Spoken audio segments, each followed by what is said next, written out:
Hello guys, this is Krishna. Thank you for joining me. What I'm going to cover today is how you can add an AWS server on Cloudways. So if you want to follow along with me, you can just come up here. You should look in under the description.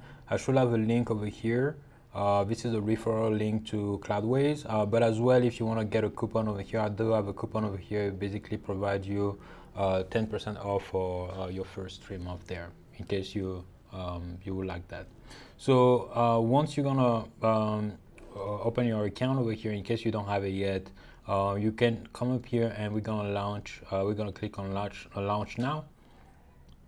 And over here, we're gonna select what kind of application we're gonna create.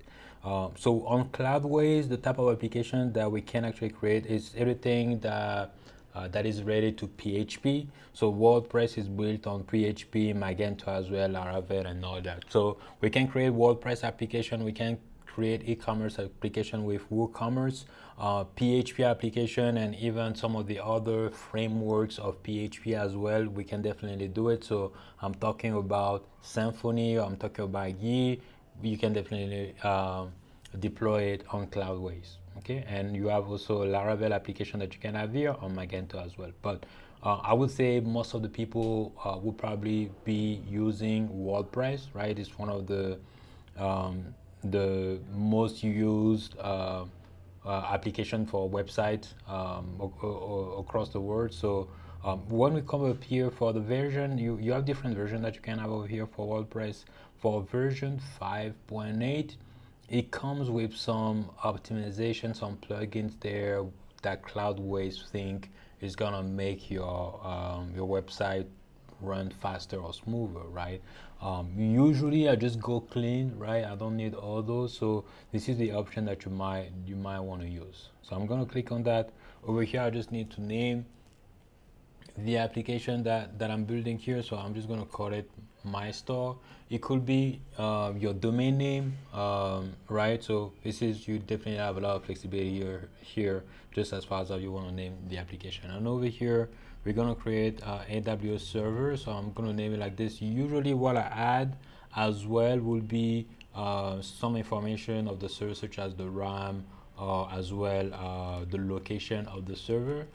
So I'm just gonna add it like this, right? It really depends on how you want to name it as well, but that's just my convention over here. The next step that we have over here is to select the project. So those projects you will have created beforehand over here in this tab, and that is if you want, basically you want to organize certain servers or certain application to be under let's say an e-commerce project or marketing project, and you just want to find them all in one place. Basically this is the option that you want to use. Okay, so I'm just going to do that. I'm going to come up here at AWS. Okay, so AWS, the first thing that we're going to do is select the server size, right? And it does give us the name of the server size here. And when we look at what is available as far as the server that we select, we have the number of CPUs that we that is provided, and as well the RAM, right? So in this case over here we have 2 CPUs provided and 4 GB of RAM. Cloudways recommend for applications that are gonna be in productions, right, to have at least 4 GB. But depending, if you're just starting, you don't have a lot of traffic and all that, you could just start over here and definitely increase as you go. That is definitely not a problem. One thing to keep in mind is you see over here some of the names, right? So we have small, medium, large, and over here we start to go XL. And with AWS, it's gonna keep going over here, and it keeps increasing up to about 24 XL. And when we come up here, you're gonna see that now it drops. So we are about 96 CPUs and 84 gigabyte of RAM. And the next one, you would think that it would be higher than what we have over here, but it basically dropped. But it's just a different type of servers that Cloudways actually provide. This one over here, CO, actually mean compute optimized. So really just a different type of server. You might, the only way to really know if it's gonna be work better for you is to try them out, right? There isn't really another way, because it really depends on some of the plugins that you have there. They have some chart that let you know a bit that give you some type of guidelines, an estimate, but really what I found is the best way to know if you want to compare, let's say, the CO large over here and maybe the medium over here, is just to have both servers for a little while and see what works best for you. So that's the main difference you need to keep in mind over here is you have those type of server over here, and you have the compute optimized that we have over here at the end. And you could think that this one, so we have about 96 CPUs and 384 over here, and this one we have 96 but only 192. But you have to see what works best for you. Okay, and at the bottom here, Cloudways is giving you the estimate that you're going to be paying at the end of each month. Okay. So with Cloudways, if you decide, so the people that will be choosing Cloudways is really if AWS as a server, because you have different options here. It's really if you want an infrastructure that is really reliable, and you might also get a lot of traffic, but it does get expensive. But if you want to make sure you get the best of the best, this is where you're probably gonna either go with AWS and Google Cloud. Which one you select, again, really depends on the needs that you have. It could be the location over here might influence your choice, or as well just the pricing as well, and the options available. So you will need to take that into consideration when you're selecting those options, right? But when you go with AWS and Google Cloud, it does add a little bit more complexity when you're selecting those servers. So as an example over here, first of all, what we need to do, we need to select the server, and then we need to select the bandwidth, and then the storage. But you will see with either DigitalOcean, Linode, or Virtual over here, as soon as we select the options for the server size, at the same time, we have the RAM, we have the storage, we have the bandwidth, we have the processor, everything is there. So we just select one and we're good to go, right?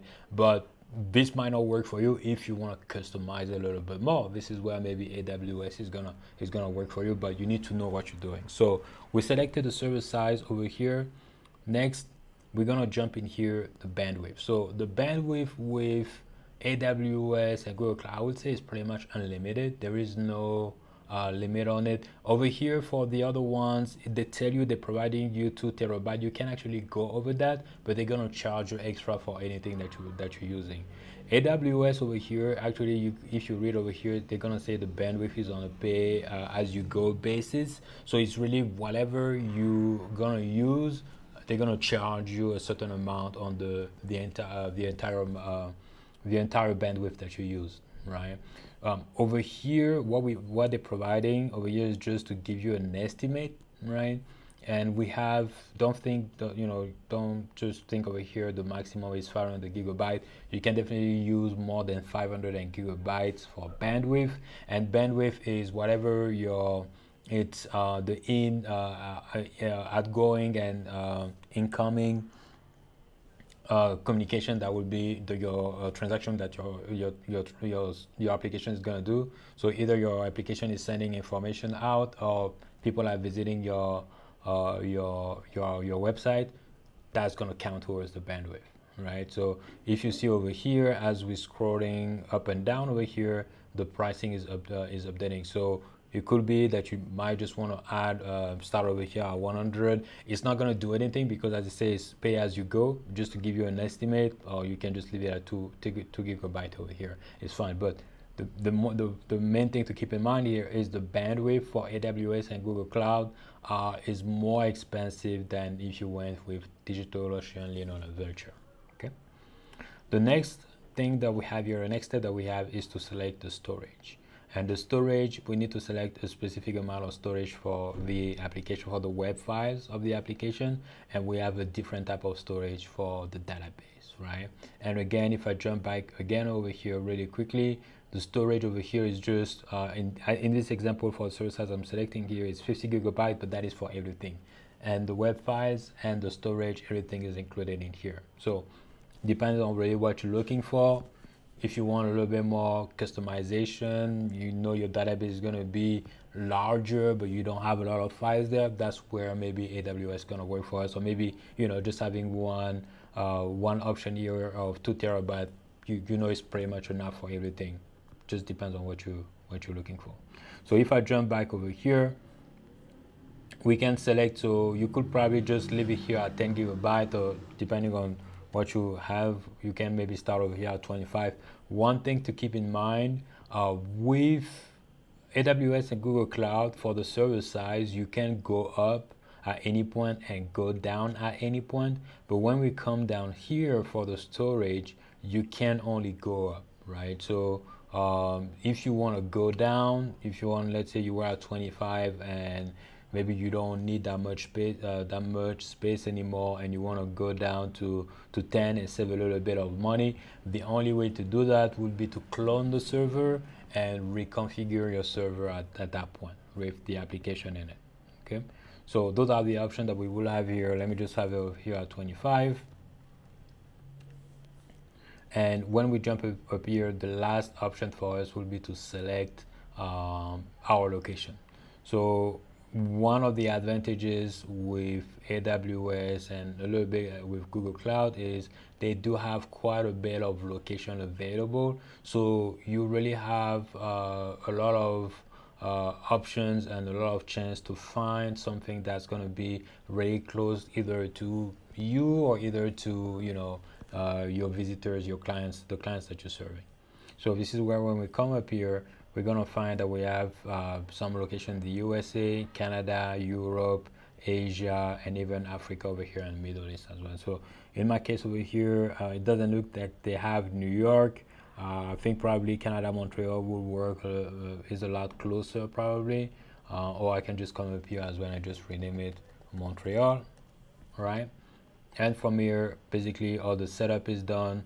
I can always increase this over here when I need to. I have my estimate over here, which is quite, it's a lot more than what you would have paid with DigitalOcean. So if we look over here for something of 2 CPUs with 4 gigabyte, we come up here to DigitalOcean, for example, 2 CPUs. So let's say core processor, we're gonna look over here. So we have 4 gigabyte with 2 CPUs. We only have 42, but with AWS, we're looking already at about $90 over here.